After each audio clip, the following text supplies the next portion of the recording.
Masih bersama saya Rizka Devi dalam Kompas Aceh. Saudara Badan Meteorologi, Klimatologi, dan Geofisika Stasiun Geofisika Matai Aceh Besar mencatat ada 16 kali gempa susulan yang terjadi pasca gempa kuat magnitudo 6,2 yang berpusat di 36 km barat daya Kabupaten Aceh Selatan pada 31 Januari 2025 lalu.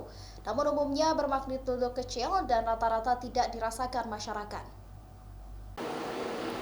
Dari belasan gempa susulan yang terjadi pasca gempa bumi kuat 6,2 magnitudo di Aceh Selatan 31 Januari lalu, ada gempa susulan 4,3 magnitudo yang dirasakan masyarakat yang terjadi pada 3 Februari malam.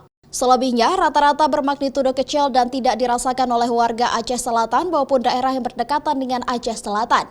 Ketua Observasi Stasiun Geofisika BMKG Aceh Besar, Tommy Ardiansyah menyebut magnitudo gempa bumi susulan setelah gempa kuat cenderung lebih menurun dan jarang gempa-gempa susulan terjadi lebih besar, namun perlu diwaspada masyarakat karena gempa bumi susulan yang terjadi hampir mendekati magnitudo gempa utama.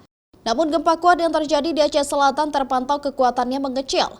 Untuk gempa utama yang rilis kemarin itu susulannya itu cenderung lebih menurun, Pak.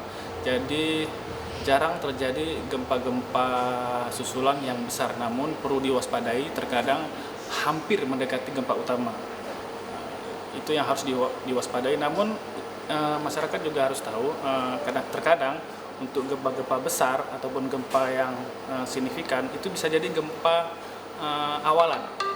Bisa jadi gempa awalan yang dimana akan disusul gempa yang lebih besar dari gempa awalan tadi. Namun kalau untuk gempa kasus gempa Tapak Tuan kemarin ini memang sudah rilis ya.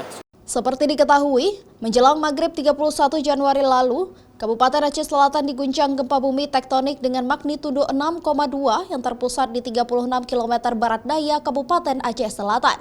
Gempa ini bahkan membuat panik masyarakat terutama di wilayah Aceh Selatan, serta sejumlah kabupaten lain di Aceh yang merasakan getaran gempa tektonik yang terjadi pada kedalaman 29 km ini. Namun gempa ini tidak berpotensi tsunami. Mustajab, Kompas TV, Aceh Besar.